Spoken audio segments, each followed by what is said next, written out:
Hey there, it's Mitzi. Welcome to my channel. Today I want to give you another weekly update. Now last week I didn't share an update because I had not finished anything, and I also had a couple of other videos to post. But this week I have finished a couple of books and I want to talk about those.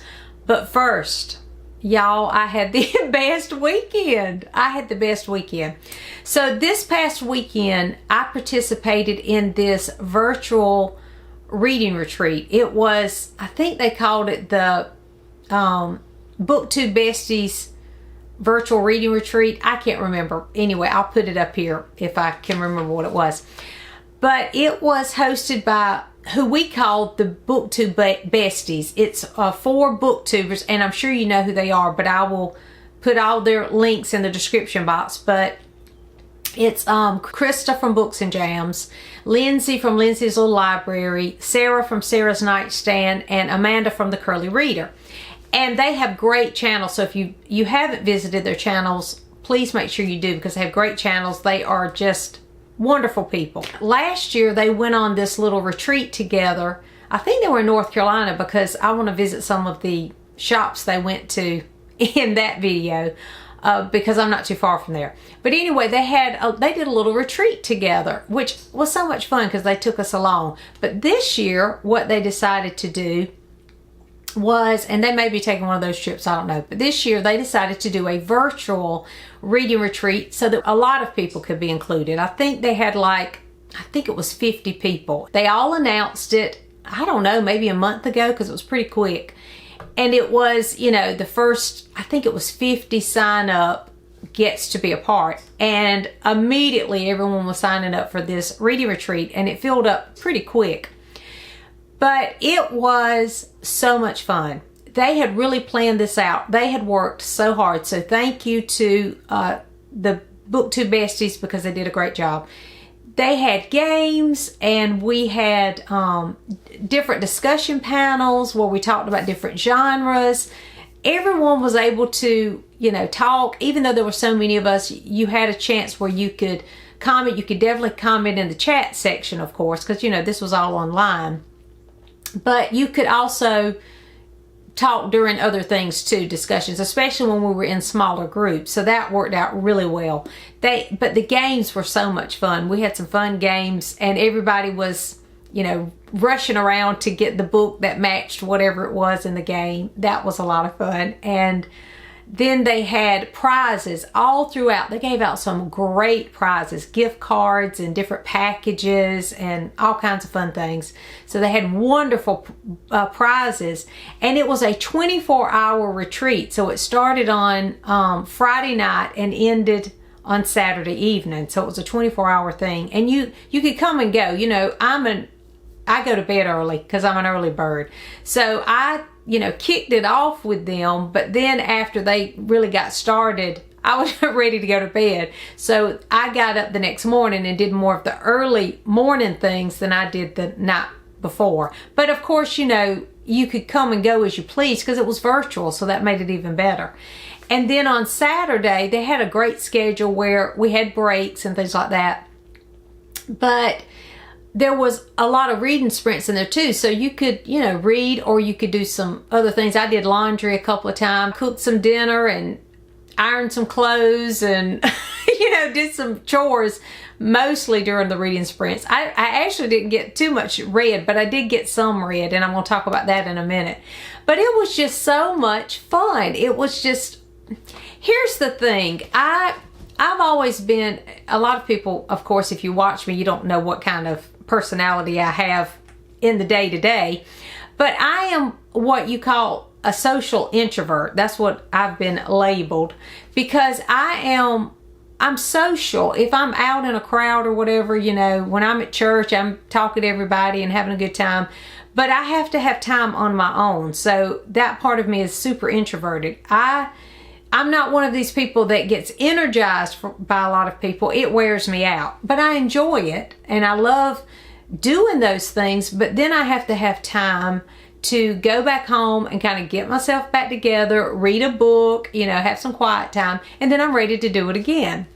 And I think a lot of book people are like that. But anyway, this was perfect for me because I was able to do that. You know, I could come and go as I pleased. I definitely had time, you know, to take breaks, get myself, you know, back energized to come back on and all that. And it's virtual, so, you know, no pressure at all with that.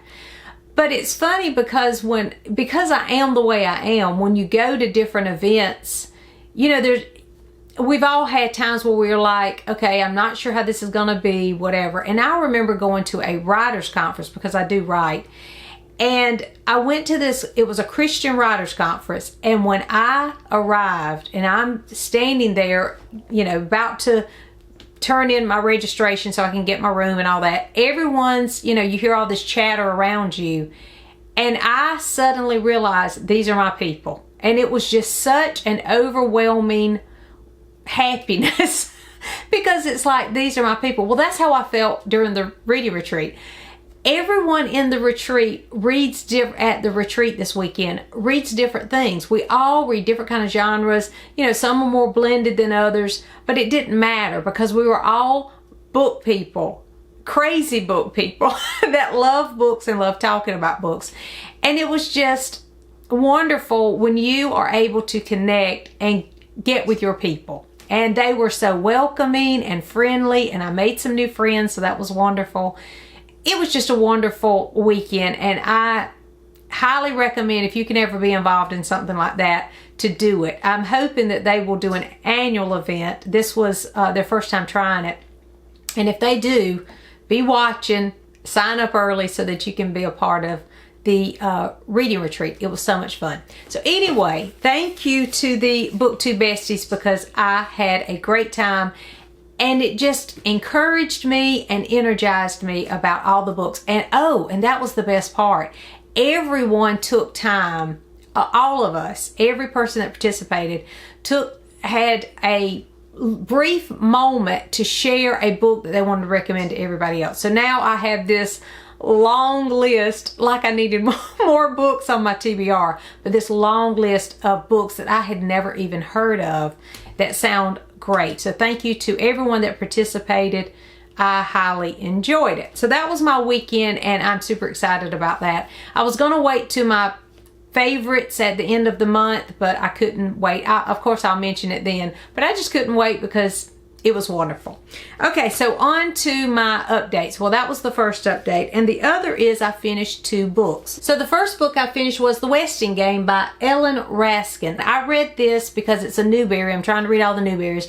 But also because it fulfilled a prompt on my summer book bingo card. If you're not familiar with that, I have been participating in Tiffany at Beautiful Minutia's summer book bingo, and this fulfilled a prompt, so I'm almost finished with that. It's a middle grade, so if you're interested in mysteries and middle grade, this is the book for you. It is fast-paced and fun.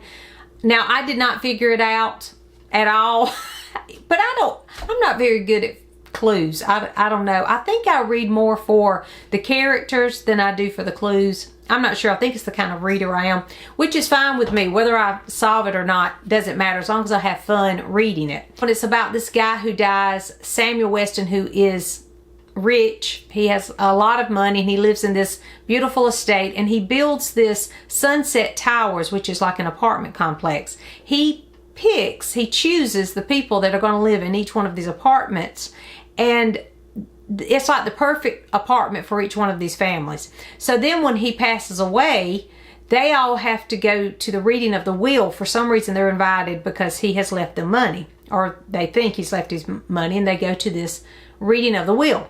Well, when they get there, they realize that they are somehow connected, kin to him, related some sort of way. And there is this game, and so if you solve the game, you win the inheritance, basically. It's a lot of fun. There's a lot of clues. You know, all the way through, there's things that happen. You're like, okay, someone, has murdered him, and then there's these robberies and people, messing with the clues, and, just all those kind of fun things. And it's written for kids, so it makes it even more fun because it's so fast-paced that a child would want to read it. I loved it. I thought it was a lot of fun, and I highly recommend The Westing Game. Then the other book I read was Mary Barton by Elizabeth Gaskell. Again, to fulfill one of the prompts on the Summer Book Bingo card, but also because I want to read all of Elizabeth Gaskell's work. Now, I read this with Miriam. I'll leave a link to her booktube channel below if you haven't visited Miriam's channel. Make sure you do that. She has a great channel, and she reads all kinds of books, and she does great reviews. So make sure you visit her channel. But we read this one over the past, I think it took us about a week to read it.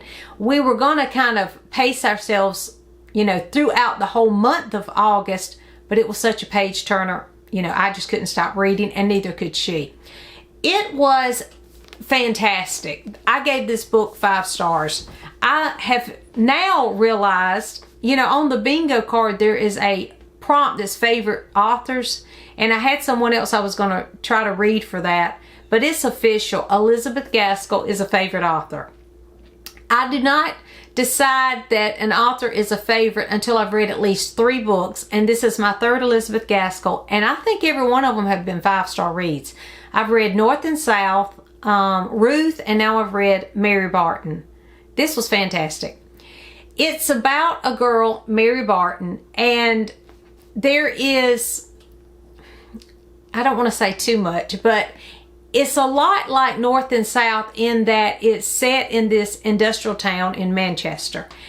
And they are, you know, the struggling mill workers, which I love to read about because I am from a mill town. I was born and raised in a cotton mill town. And even though this is the 1800s, and you know, I was raised in the 1970s and 80s, it still relates because there's a certain stigma you have about being what we called lint heads. We were all lint heads, is what they called us here in cotton mill towns. And that's how they're treated too. You know, you're kind of looked down upon because you are a mill worker. So I could relate to a lot of those kind of struggles. Now, of course, it wasn't as horrible as it is in here. But I'm interested in mill workers because I was raised in a mill town, and surrounded, my family and friends were all mill workers. So anyway, that's beside the point. But that does make me more interested in her work because she obviously was super interested in the Industrial Revolution and the differences with the mill workers and the mill owners, because she talks a lot about that in North and South, which was fantastic, and she talks about it here. But in this one, it seems darker. It's a lot more grim. There's a lot more death. There's a whole lot of death in this book, but she handles it well. And what is so wonderful about Mary Barton, what is so wonderful about Elizabeth Gaskell's writing is you feel you are there. She is so descriptive, but not overly descriptive. She describes domestic life, their everyday life, as if you are there. You can live vicariously through these books, and that's why I read historical fiction. We talked about that actually in the reading retreat, why we enjoy historical fiction, and that's one of the reasons I enjoy reading things set in the past. I mean, this is a classic book. This is not technically historical fiction, but it is for me because it was written in that, you know, a different time. And she does such a great job of putting you right in the middle of the scene to where you fall in love with these characters and you really care about them. It's just amazing how she does that. So if you've never tried Elizabeth Gaskell, please pick one up and try. But anyway, in this book, you're going along, and I don't want to say too much about it, but there is a love triangle, by the way, in this too. Because North and South has a romance interest, and Ruth kind of has a romance, a bad choice romance, but there is one in it. But this is a love triangle in this one. But you're going along and you're getting to know these characters, and you're really just feeling for these mill workers and the harsh reality of their lives and all those things. And then boom, something happens in this book that blows you away. I mean, it's probably about, I think it was like 200 pages. And this book is about 400 pages. So about halfway through, wow, something happens. And then you're like, what in the world? And then it's a mystery. And so now you're trying to solve this crime. And it blew me away. By the point, I mean, I was reading, fine at the beginning. I couldn't stop reading because it was super interesting to begin with.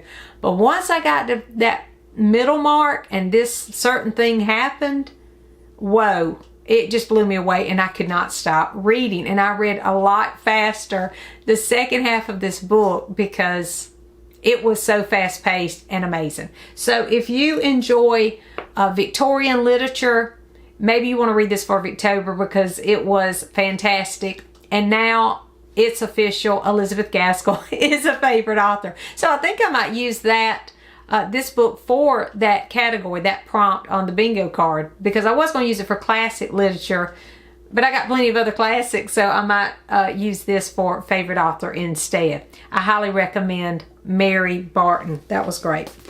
Now, those are the 2 books I finished. This weekend, I really haven't been doing a lot of reading because I've been so busy. And this weekend when we had the reading retreat, I picked up The Shelf Seekers by Rosamund Pilcher. I've talked about that I wanted to read this.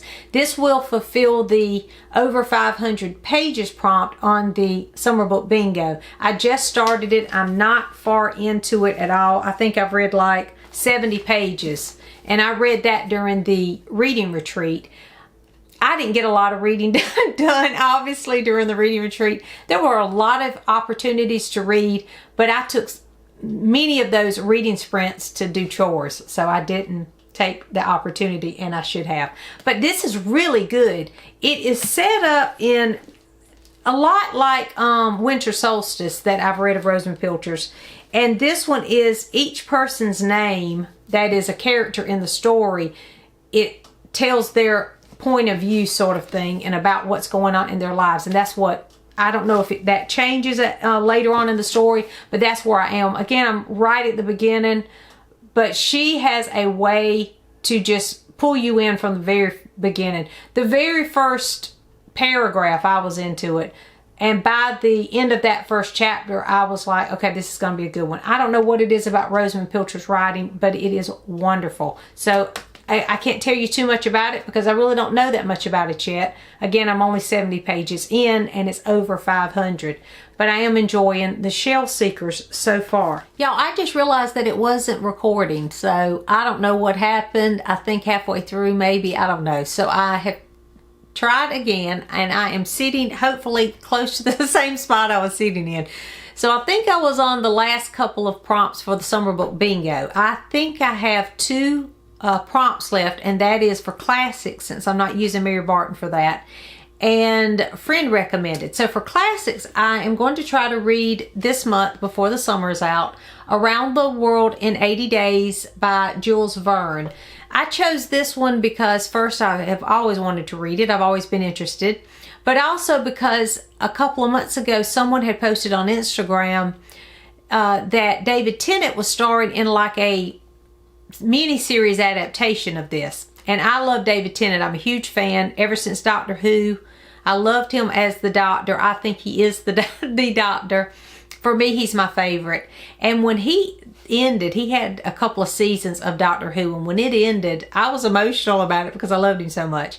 And I have went beyond watching him there and watched other things, and I just think he's a talented actor, so I definitely want to watch that. But of course I like to read the book first, so this will be my opportunity to read this one, and that will fulfill the classics. And then the other prompt was friend recommended, and I was looking over my shelf and I have plenty of books that friends have recommended, so that will be easy. But this one is standing out because lately a lot of people have recommended this one to me, and I picked it up recently. It is a beautiful book. It's called The Skylark's War, and it's written by Hilary Mackay. I've never read anything by Hilary Mackay, but again, the book looks beautiful. I think this is middle grade, and I was told that it was something I would enjoy. So I'm looking forward to this. It says, Clara Penrose finds the good in everyone, even in her father who isn't fond of children, especially girls.